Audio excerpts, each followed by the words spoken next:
Hello everyone and welcome back to my channel. By the time you're watching this, it is Thursday, so happy Thursday and happy weekend. So today I thought I would do something a little bit different. I don't really know what to call it, so when you see this, you'll see a title below and that will be the name that I came up with. Basically, I've seen this idea on a couple of other booktube accounts and I asked y'all for help on Instagram. I did two slides, one to ask for numbers 1 through 6 and one to ask for numbers 1 through like 20.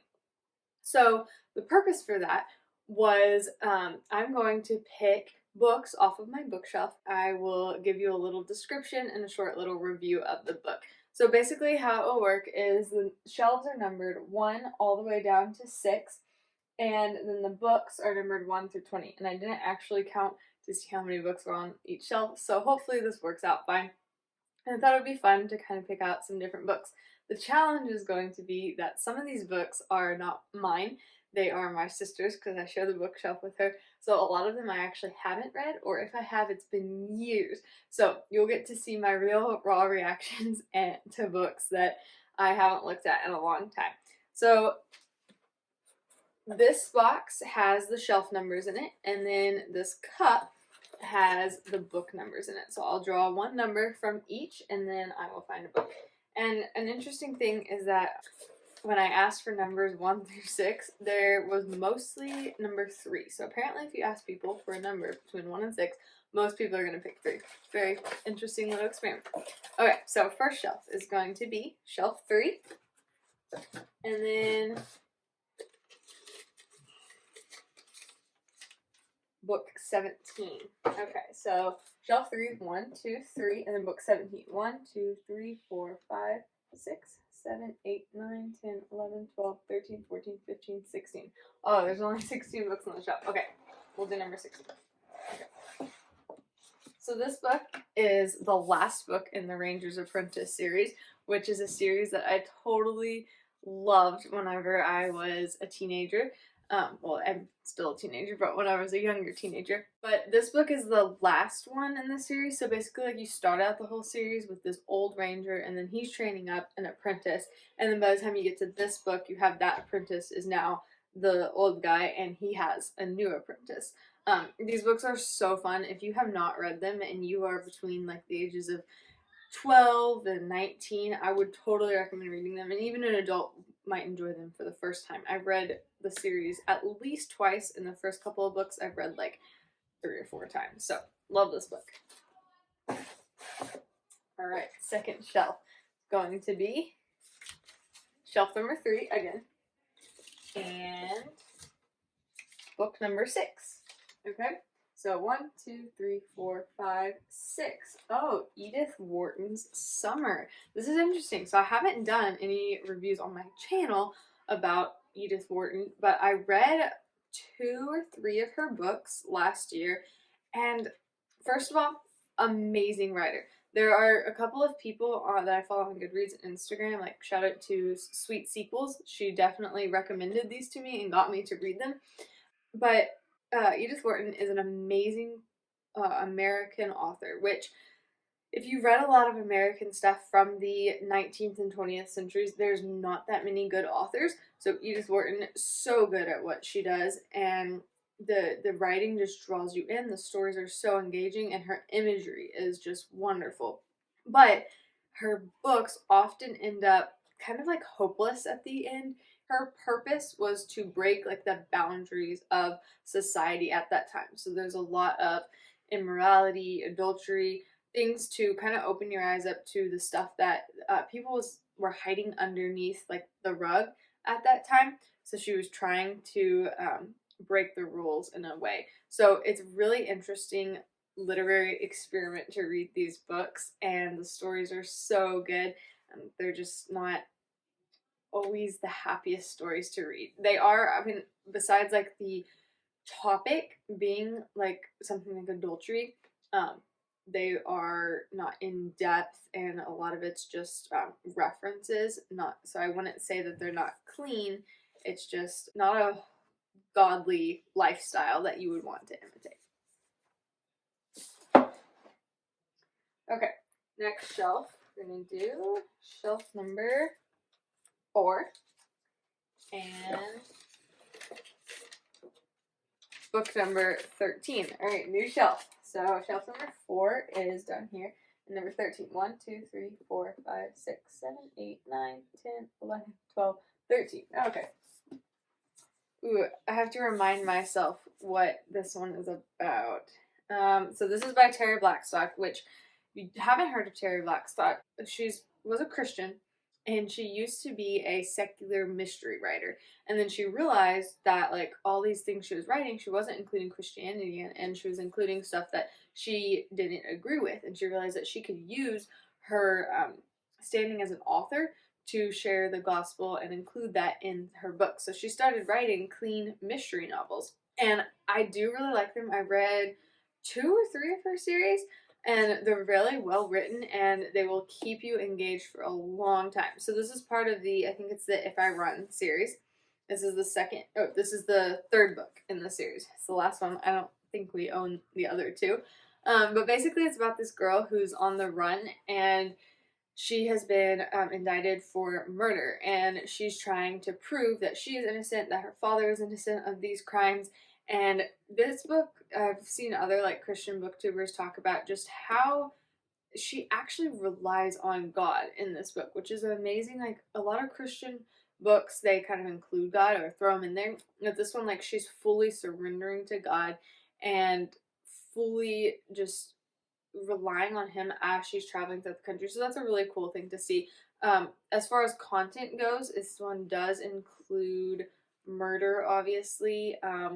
There's some like drug scenes, and I think maybe some child abuse. So those are just warnings, but it is a really good book, and I read like all 3 of these in just a couple of days because they were so just captivating. Really great books. Okay, next shelf we're gonna do shelf number 4 again, and book number 17. Okay, so 1, 2, 3, 4, 5, 6, 7, 8, 9, 10, 11, 12, 13, 14, 15, 16, 17. Okay, I actually have not read this one. My sister has read it, but a kid's mystery book by John Grisham, who I've heard is a really good author if you're looking for legal thrillers, which I really love. So maybe I should read this one next. I think I've heard that they are kind of like, obviously they're written for children, so they are more like juvenile. So maybe it'll be like a really easy read. And I did see something the other day saying that they can be quite liberal. Like I saw a review saying like if you want to indoctrinate your child into like liberal ideology, like John Grisham does a great job of that. So I don't know what my actual opinions would be of this book. I haven't actually read it. So if you read it, let me know if you liked it, thought it was a good book or not.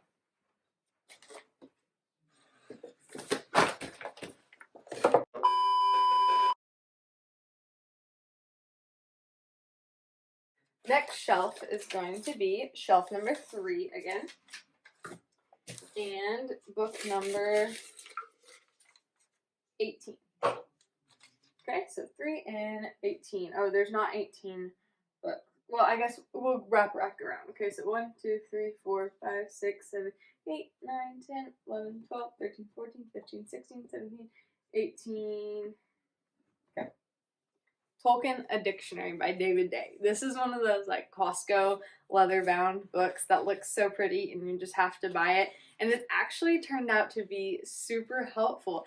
So it's literally a dictionary, a glossary, and you go through and you have like the A's, and you go through and you see like, okay, I'm gonna look up who is Amroth, or who's the Elven King of Lothlorien. And so this was like super helpful whenever I was reading through Lord of the Rings last year, which I haven't finished yet. But you could go back and like cross-reference all these things. It was really fun to look up like what it said about Tom Bombadil, and then figure out, okay, what is Tom Bombadil, and go look up all the information on that, because if you don't know, it's kind of like a mystery. So let me find Tom Bombadil. It says like the Maya Master of the Old Forest. Okay, what is a Maya? So if you want to become a Tolkien nerd, I would actually really recommend doing this. I'm sure you can find other stuff online. Like the Wikipedia for Tolkien stuff. I don't know what it's called. But this is really helpful to just like have next to you whenever you're reading through the Lord of the Rings book. So I really like this book.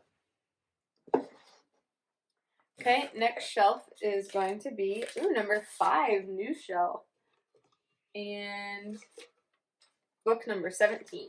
Okay, so 1, 2, 3, 4, shelf number 5, and then 17. 1, 2, 3, 4, 5, 6, 7, 8, 9, 10, 11, 12, 13, 14, 15, 16, 17. Okay, we got into the Anne of Green Gables series. So this is book number 3 of Anne of Green Gables, Anne of the Island. And without looking at the description, I probably can't tell you anything about this book except that it's about Anne Shirley, and don't think she's married at this point. But if you don't know about Anne Shirley, she's this like really romantic, creative, energetic redhead living in the 1900s on Prince Edward Island in Canada. I love these books. I've read them. I've listened to them. I've watched the movies over and over. Anne Shirley is like my biggest inspiration in life. Like I love her so much. So this is Anne of the Island. This one is when she goes to college. So she like leaves Gilbert behind and she goes to college and she makes new friends. This one I think is when she's living with like an old lady at the time, maybe. I can't remember. But if you haven't read the Anne of Green Gables series, and like some series will just have like Anne of Green Gables and then Anne of Avonlea, like if you get the Barnes & Noble Collector series or something, you have to read past those two. Like the story just keeps continuing and it gets so good. I think around like maybe book 5 or 6, it's a little more boring because she's older and then it passes on to like some of her kids and stuff. But I love Anne of Green Gables so much. Like if you've not read these, I highly recommend you go read them. Okay, next shelf. Shelf number 3, again. And book number 19. Okay, let's see. I had to pick the shelf with like the least amount of books. Okay, so 1, 2, 3, 4, 5, 6, 7, 8, 9, 10, 11, 12, 13, 14, 15, 16, 17, 18, 19. Oh, yes. Okay, I already have a video on my channel talking about this book, but Jane Eyre, my favorite book of all time. Like, if I had to pick 2 favorite books, it would be Jane Eyre and Gentle and Lowly, and they're different categories, so I can say that both of them are my favorite. But Jane Eyre is just the best literature I've ever read. If you read, like, Jane Austen and you like those, you like that kind of stuff, I would highly recommend reading Jane Eyre because it's written at the same time, and it's kind of like that love story, but it has theology in it, and it's so good, like how they talk about you have to worship God and not worship the creature, not be dependent on people, and it's just really well written. It goes from, like, it follows Jane Eyre from her childhood all and how that shaped her all the way until she was grown and wanted to be married. This is my favorite book, and if you want to read anything recommended by me, I would recommend reading this book. I feel like I kind of say that about all these books, but that's why I have them on my bookshelf. I don't really buy and keep books that I don't like. So, but Jane Eyre, this is my personal copy. Our family has a copy, and I have bought copies for like almost every one of my friends. So, read this book.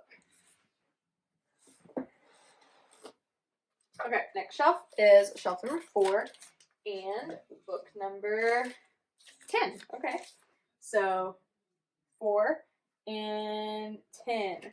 Green Ember. Okay, again, book I've not read, so shelf number 4 is my sister's shelf. This is a book by a Christian author, and it just came out within the last, like, 10 years. Let me see when the publication date is. 2015. Yeah, so just, like, 7 years ago. And these, I haven't read them because I think they're a little below, like, my age, so maybe when I have kids someday, I'll read them out loud to them. But I know lots of Christian families with young children really like these books. So if you're looking for something probably between the age of like 6 and 12 maybe, these are really great books I've heard from other people. And they just kind of follow like these bunnies who, they're extraordinary rabbits with ordinary lives until events start happening. I think it's kind of like a Redwall, but better. I didn't really like Redwall, but a lot of people really like this, and I think there's like 10 books that S.D. Smith has written now. So if you're looking for something for little kids, maybe go check this out. Go see what reviews you can find of it and see if you might like reading this. Let's do shelf number 1, and we will do book number 15. Okay, so the first 12 are Elsie Dinsmore, and then 13, 14, 15.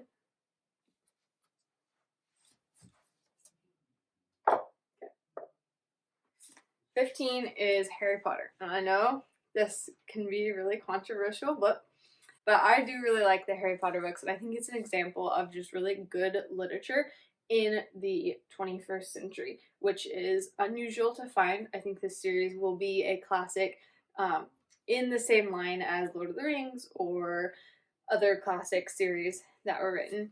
I don't like a lot of fantasy, but I like the way that the Harry Potter books, there's like the real world and then they go to a different realm almost where there's the magic there and the fantastical things there. So it's not like weird real life type thing. I don't know if that makes sense. But I really like just the school, and it's such a fun world I think that J.K. Rowling created.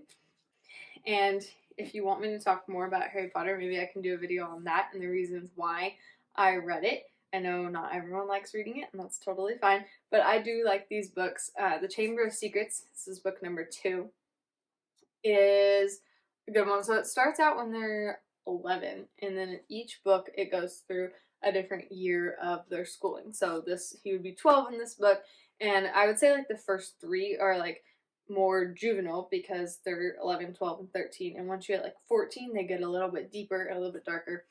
I do like the Harry Potter series. This one's not my favorite. My favorite's number 3, but this one's good. Okay, I hope you enjoyed this fun little video. If you have any other fun video ideas, go ahead and leave them down below because I'm always searching for new video ideas. And if you want me to do a more in-depth review of any of the books I mentioned, I can totally do that too. As always, please subscribe and turn on the notifications. There's like 3 followers who are just like my favorite subscribers because they have notifications on and they watch my videos as soon as they come out.